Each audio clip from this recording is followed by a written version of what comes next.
hello to any replayers. If you are a replayer, you can still tap on the screen for hearts. You can follow me, or you can ask me a question on Twitter or Snapchat. Same handle. Okay. All right. Good morning. So lots of light from coming in our lovely Midwestern morning. So if you're new to me, my name is joannazarach. Hi, Rosella. And I do a daily Money Habits broadcast at 10 a.m. Central Time.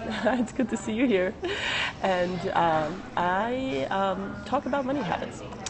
So a couple of things. One is if you like the content, if you think somebody else should be seeing it and they need to develop better money habits, please feel free to share it with your followers, Twitter, Facebook, Periscope, wherever they hang out, or just let somebody know. To follow me on Twitter. I'm trying to build a Twitter followership, and also I'm trying to get people, thank you, Rosella, for sharing it. I'm trying to use Twitter as a place where I'll be distributing my free tools that I'm going to be developing in Google Spreadsheets. Because when I talk about these things, and I say, oh, well, just use the spreadsheet. What occurred to me last week is that not everyone's as adept at like formulas and formatting as I am, and why not just share it with the world? So. Today, though, it's Monday, and happy Monday, and what we talk about Monday is Mint. Why? Because Mint is a tool, and why I talk about Mint? Because I have expertise in it. I've been using Mint myself for 6 years now. I know it's 2016, so I feel like I'm adding a year to everything. This is the place where I just where I look what happens to my money, right? Mint is a tracking tool, and it's very well integrated. I know it's not 100% integrated with every single bank, but it's one of the best ones. And it's backed by Intuit. I also use their TurboTax, their tax product, so I feel like I trust them with my information. And it's a great place to examine your spending, your inflows of cash, your outflows, like your balances. I've been talking about my Mint routine over the last few Mondays, and so I want to continue doing that. And so today what I want to do is I'm just going section by section. So we've covered the cash section, we've covered the credit card section, and the next section, again, just going by the layout, is the loan section. So why is it, most people when they look at loans, so what will be in this section? So for me, what's in that section is just my mortgage. And that is really a function of the fact that I'm a little bit older, so my student loans, so at some point, what are the loans that I've had in the past? I've had car loans, I've had student loans, and I've had mortgages. This is the third iteration of a mortgage that I've had. I imagine, so part of what's a struggle for me is that I don't use the loan section a lot. So I do want to talk about how I use it and what I think other people can use it for. So when it comes to loans, there's really two important things that you need to keep in mind. What is the rate, the percentage that you're paying, right? So it's always important to know all your rates. And they should be lower than your credit card. So typically, like a mortgage rates in today's environment are super, super low in the U.S. So you're probably anywhere between like 3 and 5%. So always know what your interest rate is. And why is that important? Is because you're trying to weigh that against other decisions that you're trying to make. So some people aim to pay off their mortgage. I don't, because my mortgage rate is an adjustable rate and it's at 3%. And so I go look at it and I'm like, you know what, that is a good percentage. And so I can get an investment return. It's a little bit higher elsewhere.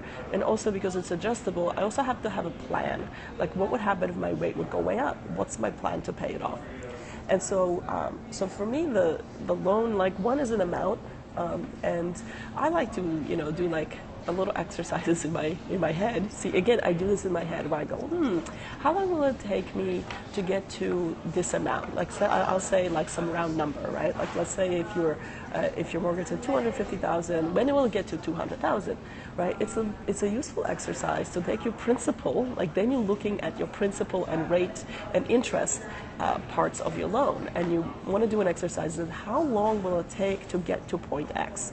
And it could just be like get to the next 1,000, like 1,000 less, because hopefully your loans are going down in amounts, right? So that's the nice thing about the loan section. Every month it'll go down a little bit, and what you want to do is like look at the loan and try to project when am I going to go to an X amount? Because most loans have a term, right? So that's the other thing you want to do is you want to know what the term of your loan is. So when is actually the time in which you're going to pay off the loan? Hi, how are you? And then I stranded well. I'm going to encourage people, if your interest rate is higher than, let's say, again, anything under 6% is probably okay for you to keep, especially if you're getting some other advantage out of it, like a tax deduction from student loans or mortgages.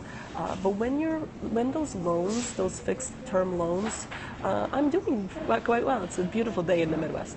And so I am, when those fixed loans are to either high interest rates, so 6, 7, 8, like once you're getting over 8%, you really start thinking about how it's preventing you from, how are you going to incorporate paying off that debt to increase your future cash flow to be able to invest that money.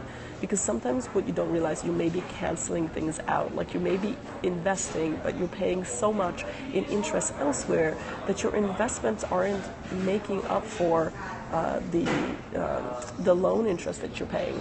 The other thing on loan interest is that it's a guaranteed rate of return because you're committed to that.